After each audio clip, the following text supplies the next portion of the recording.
Ayahku adalah supir antar kota provinsi, sehingga ia sering tidak di rumah. Apalagi ternyata ayahku punya istri muda di kota lain. Ibuku sendiri hanyalah ibu rumah tangga. Aku adalah anak tunggal, nama samaranku Vito. Ibuku melahirkan aku ketika beliau berusia 20 tahun. Sekitar tahun kelahiranku itu, ternyata ayahku menikahi gadis di kampungnya yang berusia 18 tahun. Kisahku yang kuceritakan ini terjadi karena kedekatan antara aku dan ibuku. Berhubung aku anak tunggal, waktu kecil aku sering tidur ditemenin ibu. Apalagi ayah jarang di rumah. Kami tinggal di kontrakan satu pintu, kamar tidur cuma satu. Bila ayah ada, maka aku akan tidur di matras di samping tempat tidur, bahkan terkadang di ruang tamu depan. Aku sendiri anak yang normal pada mulanya. Ibuku bila di rumah selalu pakai dastuar dengan model 2 tali. Biasalah, namanya juga ibu rumah tangga. Dan suatu saat, ketika aku tidur siang, aku yang belum tidur, tak sengaja memperhatikan ibu, dan merasa tiba-tiba kagum. Matanya sedikit sipit, tapi hidungnya mancung. Sehingga bila dinilai secara keseluruhan, orang bisa bilang bahwa wajah ibuku bernilai 8. Yang menjadi kelebihan ibu, selalu baik dan perhatian. Posturnya itu, dikarenakan dia suka senam dan fitness, mungkin orang-orang banyak yang tidak tahu bahwa ibu itu sebenarnya mempunyai sebuah anugerah yang sangat spesial. Sore itu ketika aku bangun, ibu sudah tidak ada, maka aku kemudian bangun dan melanjutkan aktivitas sore seperti mandi dan belajar. Namun, mulai dari situ aku selalu teringat kasih sayang ibu dikala aku masih kecil dulu. Malamnya aku menunggu ibu dengan tak sabar. Ketika akhirnya ia masuk kamar dan tidur, aku yang masih polos dan belum tahu benar atau salah, belum takut dimarahi untuk banyak hal, maka aku mengatur bantalku di sampingnya. Ibu sedikit kaget, namun tidak berkata apa-apa. Inginnya aku tidak tidur, aku berusaha terjaga sebisa mungkin. Bu, Vito mau boleh gak bu? Mau apa? Minta jajan ya, ini tanggal tua Fit, ibu gak punya uang sayang. Suatu hari, ibu sedang nonton TV sore-sore. Berhubung kami tak punya bangku, kami memakai karpet lusuh di tengah ruang tamu tanpa perabot lain. Hanya ada lemari di situ. Ibu biasa nonton TV tidur miring menghadap TV. Bu, Vito minta uang jajan dong, masa gak ada sih bu? Ku ulangi perkataanku, sementara aku di belakangnya. Kamu jangan marah ya, tapi kali ini ibu memang gak ada duit nak, jawabnya lagi. Vito akan gangguin ibu terus, kalau gak dikasih uang. Pikirku ini adalah solusi, karena kalau dikasih duit aku bisa jajan, kalau enggak aku bisa iseng terus ke ibu. Maka aku beranikan gangguin ibu lagi, agar dikasih uang jajan. Gituin aja sampai bosan, ibu emang gak punya duit. Aku memang senang bercanda ria sama ibu. Ibu gak sayang Vito ya, minta uang jajan dikit aja gak dikasih, kataku. Bukan gak sayang nak, ibu memang lagi gak ada duit, ini juga masih tanggal tua kan. Mulai saat itu, tiap nonton TV, aku biasa bercanda sama ibuku. Walaupun cuma ada 2 orang di rumah ini, tapi suasana rumah tidak sapi-sapi amat. Pernah ibu ingin memberikan duit kepadaku untuk jajan. Namun aku bilang aku gak butuh jajan dan duitnya lebih baik disimpan saja. Sampai saat itu, aku selalu gangguin ibu. Ketika kami tidur siang atau sore dan juga waktu ibu menonton TV. Yang membuatku bahagia adalah ibu tidak pernah berubah sikap terhadapku.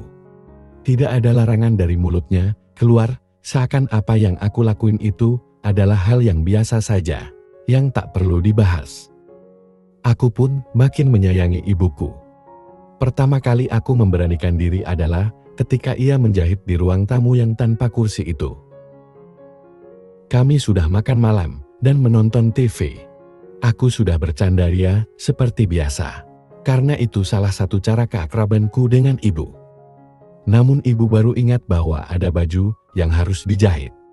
Maka ibu mengambil kotak jahit dan baju yang dimaksud. Untuk kembali ke ruang tamu, untuk menjahit sambil menonton TV. Ibu bersimpuh di depan meja kecil yang ada di tengah ruang tamu. Namun malam itu, aku memberanikan diri untuk duduk di samping ibu. Dan sambil niat bercanda, agar suasana rumah tidak sepi. "Awas Don, ibu lagi jahit baju Nin," kata ibu. "Akhir-akhir ini, kamu kok aneh gitu nak," kata ibu dengan sedikit kaget. Aku menunggu perkataan ibu selanjutnya, pikirku ia pasti marah. Tapi tidak ada lanjutan dari mulutnya. "Ibu perhatiin akhir-akhir ini, kamu seneng banget ya gangguin ibu, dasar anak ibu nih." Enggak bu, Vito cuma bercanda aja kok." "Kamu ada-ada saja tingkahnya," kata ibu dan kemudian kembali terdiam. Aku sedang bingung, apakah ibu marah atau tidak padaku. Bila marah, nada suara ibu biasanya tinggi, tapi tadi tidak. Maka aku punya inisiatif pada ibu. "Boleh Vito bantu pijitin pundak ibu gak, biar ibu tidak capek?" Kali ini ibu terdiam. Aku sebenarnya saat itu heran, kenapa ibu tidak marah. Namun aku menjadi bahagia, karena ibu tidak pernah melarang aku. Aku baru mengetahui bahwa sebenarnya saat aku kelas 2 ibu sedang merasa sedih. Karena ayah ketahuan punya istri muda di kampung. Ibu saat itu merasa tertekan dan merasa bahwa dirinya jelek. Karena ayahku berpaling pada wanita lain. Maka dari itulah, ketika aku mulai iseng dan bercanda ke ibu secara terang-terangan, ibu menjadi terhibur. Perhatianku kepada ibu itu membuat ia mendapatkan kepercayaan dirinya kembali. Bahwa masih ada seseorang yang baik dengan ibu. Semenjak saat itu, aku akan selalu berusaha menghilangkan kesedihannya. Tiap pagi, aku bangun, mandi, sarapan, dan berangkat sekolah. Kadang tidak ada kesempatan menghibur ibu, karena ia sibuk di dapur dan aku tak mau mengganggu. Namun tiap berangkat pergi, aku selalu pamit. Pulang sekolah biasanya ibu sedang menonton TV. Seperti biasanya aku menyapanya, kemudian cuci muka dan ganti baju. Lalu aku akan tiduran di belakang ibu seperti biasa, dan ngobrol sama ibu, terus sampai aku terlelap tidur. Sorenya aku bangun dan mengerjakan PR. Berhubung ibu suka marah kalau aku tidak belajar. Bila sudah selesai, aku akan mendekati ibu apapun yang sedang ia kerjakan. Apakah ia sedang membaca, menjahit ataupun menonton TV ketika itu. Tingkahku makin tak ganah saja. Aku bahkan tandain ibu sampai tertawa terbahak-bahak. Ibu sengaja duduk menonton TV bersandarkan dinding dengan duduk menghadap ke TV. "Apaan sih kamu Nal?" tanya ibu seketika. Aku pura-pura tidak mendengar, sambil ketawa aku meneruskan kegiatanku itu dan ibu tidak berkata apa-apa lagi. Akhirnya keesokan harinya ibu kembali beraktivitas seperti biasa, dan membiarkan aku usil dan bercanda ria. Setahun sekali kami akan pergi ke kampung ibu, terkadang ayah menyusul, namun cuma sebentar. Dengan alasan pekerjaan yang tidak bisa ditinggal. Padahal sih sebenarnya dia memang lebih betah tinggal di tempat istri mudanya itu. Dalam perjalanan ke kampung ibu, aku selalu jadi sandaran ibu, layaknya anak yang penyayang. Maka dari itu, aku sedikit sebat bila harus ke kampung ibu, karena jarang dapat kesempatan. Kalau di sana, di rumah nenek kami diberikan kamar tidur adik bungsu ibu, yang saat itu masih berumur 24 tahun, yang bernama Nindi. Sebenarnya orangnya cantik, tapi dari dulu aku selalu menganggapnya sebagai kakak perempuan. Kamar Mbak Nindi hanya berpintukan kain, sehingga aku hanya boleh temenin ibu ketika sudah malam saja. Namun, ada kejadian tak mengenakan suatu ketika. Waktu siang hari, saat di rumah nenek, pagi-pagi kami berkunjung ke rumah bibiku, yang satunya lagi. Ibuku 3 bersaudara, dan kami kembali ke rumah nenek ketika sudah siang. Waktu itu, aku bermaksud bercanda dan tak sengaja juga. Namun ibu memarahiku dan melarangku, aku menurut. Kami yang kelelahan karena perjalanan, akhirnya tidur. Aku bangun duluan, kulihat ibu masih tidur telungkup, sementara kepalanya menoleh ketika itu. Mbak Nindi menyebat pintu kamar dengan membawa handuk. Mungkin ia mau bersih-bersih mumpung masih pagi. Tiba-tiba ia terpaku melihatku. Kemudian seakan tersenyum padaku, dia pun menutup pintu itu dan kemudian pergi dengan sedikit bermain mata. "Jangan terlalu lama, nanti ketahuan loh." Pada saat itu aku sedikit kaget dengan kata-kata Mbak Nindi yang nyelonong ke kamar mandi. Barulah ketika sore hari telah tiba, aku menjadi takut. Apakah Mbak Nindi akan mengadukan kami ke nenek, atau mungkin ia akan memberitahukan ini kepada orang lain? Namun ketika aku bertemu Mbak Nindi, dengan kikuk ia berkata bahwa ia ingin berbicara kepadaku malam harinya. Malamnya, Mbak Nindi dan aku mengobrol di kebun belakang, agar tidak ada orang yang dapat mendengar. "Tadi Mas Vito ngapain sih? Kok kelihatannya aneh gitu?" Dengan terbata-bata, aku berkata, "Cuma bercanda sama ibu aja kok Mbak." "Kenapa harus begitu Mas?" ucapnya. "Soalnya di rumah udah biasa gangguin ibu. Vito suka aja begitu. Mbak jangan bilang orang lain ya. Takutnya ibuku yang kena marah nantinya." Mbak Nindi menyanggupi untuk tutup mulut. Namun kulihat sorot matanya. Mbak Nindi masih menyimpan tanda tanya malam itu. Aku tidak begitu memperdulikannya saat itu. Tidak ada insiden lain setelah itu, sampai akhirnya kami pulang ke rumah. Dan untuk sementara masalah itu terkubur di kepalaku. Ketika saatnya tidur waktu malam, aku ngobrol sama ibu tanpa takut lagi. Karena bagiku, Mbak Nindi sudah menyanggupi tutup mulut. Akhirnya, tiap siang dan malam, aku sering bercandaria. Aku gembira sekali ketika bisa nganterin ibuku membeli baju baru dan juga beberapa daster baru. Aku sedikit banyak mulai berpikir juga. Tampaknya ibuku menyukai kalau aku menghiburnya. Aku ingat ketika aku pertama kali melihat ibu memakai daster barunya. Kebetulan saat itu baju tren gaya baru yang memakai tali. Ketika pulang sekolah dan aku selesai ganti baju, aku bergegas duduk di belakang ibu. Seperti biasa kami mengobrol. Karena memang hanya aku satu-satunya teman ibu saat ini. "Kayak melihat setan kamu, sebegitu kagetnya," kata ibu. Beberapa saat aku juga ikut nonton TV, ibu telah kembali asik menonton TV dengan berbaring miring. Tangan kanannya bebas bergerak, tapi saat ini memegang remote TV. "Kamu kenapa Vito?" "Gak apa-apa kok Bu, Vito lagi serius nonton TV juga kok." Aku melongo melihat penampakan ibu, namun tampak mata ibu asik dengan acara di TV.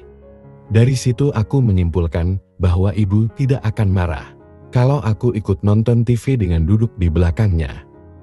"Vito, kamu bisa mijitin ibu gak? Badan ibu capek banget. Tolongin ibu ya Nan," ucapnya. "Siap Bu." Aku pun segera bersiap memulai tugasku. Sepertinya ibu memang kelihatan capek sekali. Aku pun segera pijat-pijat saja. Entah Nan apa gak pijatanku, aku juga kurang tahu. Tapi kelihatannya ibu nyaman dengan pinitanku.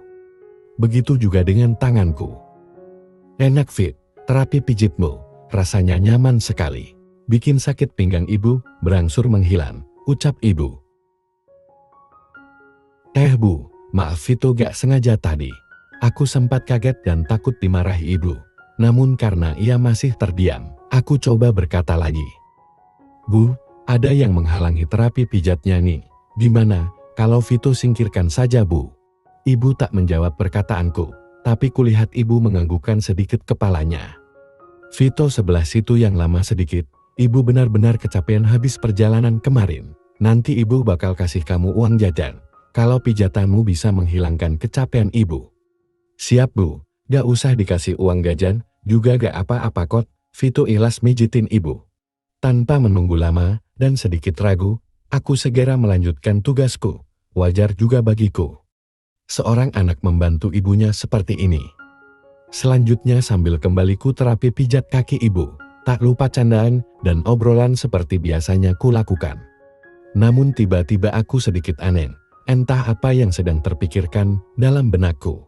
Dengan mengikuti hatiku, aku pun memberanikan diri. Sehingga membuat ibu sedikit berdehan. "Pelan-pelan aja terapi pijatnya Nan, jangan buru-buru gitu. Ibu sudah gak ada tugas kok. Hari ini ibu tinggal masak aja buat nanti sore." Karena tidak ada larangan dari ibuku, artinya ibu menyetujui. Apalagi kebahagiaan ibu adalah penyemangat juga bagiku. Hal itu membuat diriku semakin giat menjalankan tugas ini. "Vito, Terapi pijatmu benar-benar nyaman, ibu sangat menyukainya, berkat pijatanmu. Capek dan lesu ibu benar-benar lenyap, sahut ibu. Masak gara-gara itu bu, kataku sedikit ingin. Ih, kamu kok gak percaya sih, ucap ibu dengan sedikit tertawa. Selang beberapa saat, seperti ibu sudah mendapatkan apa yang dia impikan. Mungkin berkat terapi pijitku yang tulus itu. Sudah belum, terapinya fit. Tiba-tiba ibu menanyakan, apakah masih mau terus atau tidak. Dan tentu saja, aku tidak akan mengecewakan ibu. Kalau masih kurang, Vito siap kok bu. Sambil tersenyum ibu berkata, ibu mau bersih-bersih rumah dulu ya, dan juga ibu mau masak buat makan nanti sore. Yar, nanti aja masaknya, baru jam segini bu. Lal, emangnya kenapa sayang? Jawabnya. Biar nanti Vito bantu ibu memasak. Ah yang benar Fit, ucap ibuku. Ibu kemudian bangkit dan pergi ke dapur untuk menyiapkan makanan. Ternyata ibu sangat pengertian padaku, namun sepanjang makan malam itu, aku tidak berani bercanda ke ibu. Namun ibu seperti tidak ada masalah, dan bertingkah biasa saja. Malamnya seperti biasa, menonton TV sambil tiduran dan makan cemilan. Aku sempat meminta lebih dari itu kepada ibu, tapi ibu malah berkata, nak itu tidak baik, dan jangan sampai terjadi di antara kita berdua. Dan jujur ibu juga merasa nyaman, tapi ibu berpikir itu adalah tindakan yang dilarang. Kalau hanya sebatas begini, kamu boleh-boleh saja, ibu tidak akan melarangnya kok. Tapi jangan sampai ke tindakan yang terlarang itu, ibu akan sangat marah padamu.